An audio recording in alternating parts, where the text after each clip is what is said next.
No, I am not talking about the M dash. Can we all stop picking on the poor M dash? M dash or not, the majority of people can tell when an email was written by AI. According to a 2024 study conducted by Binder, out of the 2,000 participants surveyed, 55% of US consumers could accurately identify AI-generated content. Now, while that number might not seem that high, it is on the rise as more and more people around the world get familiar with the common tells and ticks of AI-generated content. Now, while I believe there is nothing wrong with using AI to draft transactional updates, share quick answers to common questions, and offer personalized support, and as frustrating as AI customer service agents can be sometimes, at least we know they are AI and take everything they say with a massive grain of salt. But the lines of ethics become a bit blurred for me when marketers attempt to use AI to craft personal, emotionally charged content that appears to come from a human, but it is in fact written by AI and designed to manipulate trust and create a false sense of connection. Does that make anyone else feel just a little bit icky? Well, according to an ethical marketing report by Washington State University,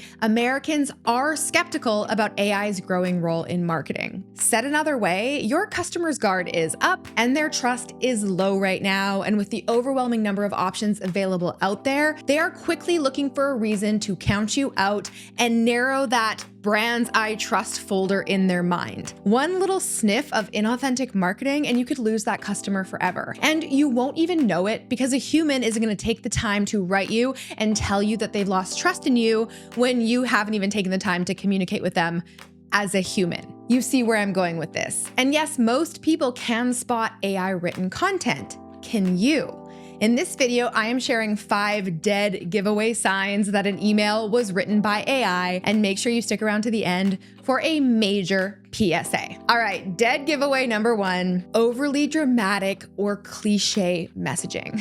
Let me tell you, AI loves to make big, sweeping statements that sound like a bad ad or, like a line stolen from Mad Men. Things like, "This is a game changer," or "Unlock your true potential." Okay, but you're talking about a shoe. Or a funny one I saw the other day was, "Make your emails unstoppable." I'm sorry, but what exactly is an unstoppable email? If I see one more email that calls something cutting edge or groundbreaking or unprecedented, unless it actually is, I actually might scream.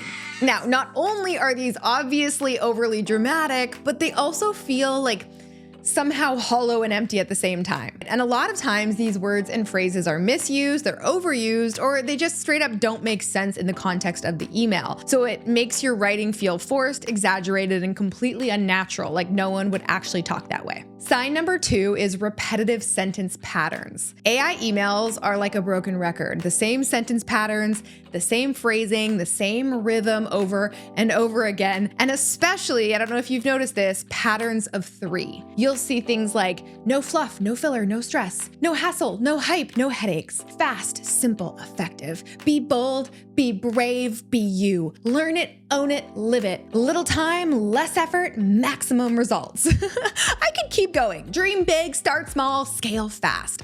Oh my God, are you bored yet? I know I sure am. Or how about when every single noun has a ridiculous adjective placed before it, like your thoughtful strategy, clear messaging, and intentional design. Now, obviously, yes, being descriptive is great, but the problem is that AI is almost too formulaic in its descriptions, to the point where your eyes kind of glaze over before you even finish the first paragraph, right? Because a human email is almost never like that, because we write like how we talk. We mix it up. We use short sentences, long sentences, questions, exclamations, fragments, random thoughts, transition words, right? We write like how we talk. AI can't replicate the natural rhythm of a human brain. So if you notice that an email feels a little, predictable, robotic, or like it's reading off a checklist, or trying a little bit too hard to put in a lot of descriptive language that's supposed to make you feel something but feel nothing, it's probably written by AI. All right, now sign number 3, zero storytelling. So for me, this one is a 100% dead giveaway of an AI generated email. AI writes like it's writing a features and benefits checklist. It goes straight to the point. Let's get down to business. Here's why I'm emailing you today. Click here, sign off at the end, bada bing, bada boom, done. That's the email.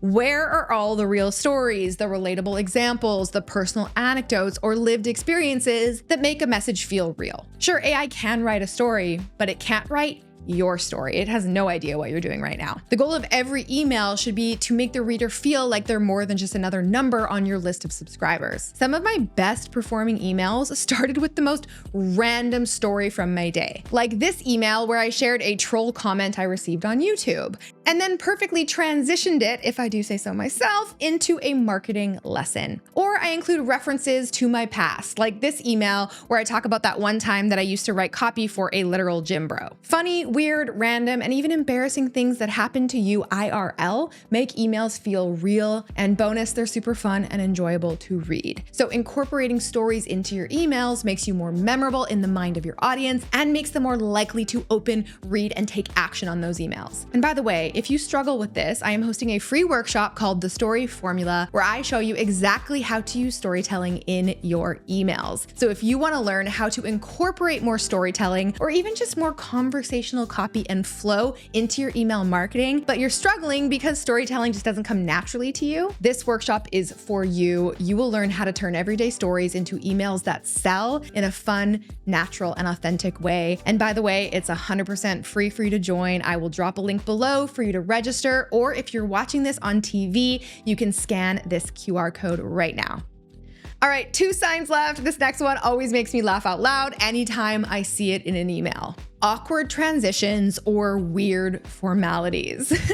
So humans jump naturally between ideas. I just moved into my new house. Hey, look at this cool tree outside my window. Oh yeah, that reminds me of this other thing I wanted to tell you about. When we write emails, it should sound like a conversation we're having with a friend. It naturally moves from one point to the next, it pivots, and it flows in different directions. AI literally cannot do this, not only because it lacks context about your life, but it just can't make a smooth transition to save its life, in my opinion.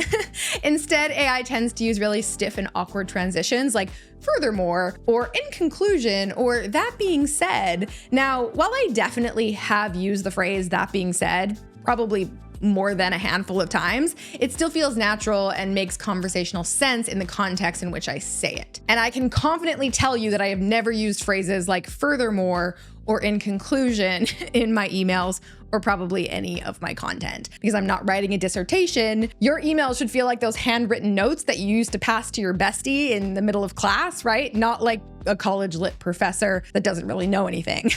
And speaking of lit professors, last but not least, grammar that is a little too good. Real emails have quirks, like a one-word line for emphasis, like a playful ugh or yup, or the occasional broken sentence, or my personal favorite, sharing fun little asides in parentheses, like, oh my God, I can't believe this, right? Real emails do not have perfect grammar. And I honestly can't even count the number of times people have come at me for my spelling mistakes in my captions and my emails, like, I thought you were a copywriter.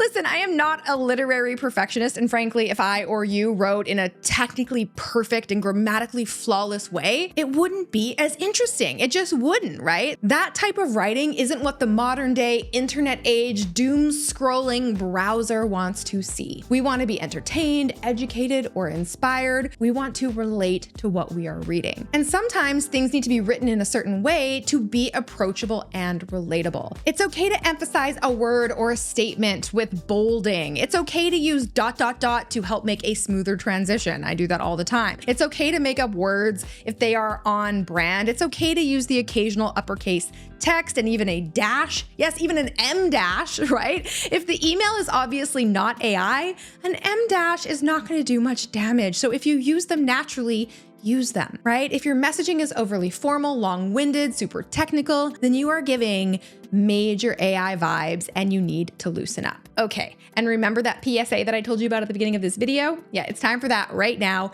Here it is.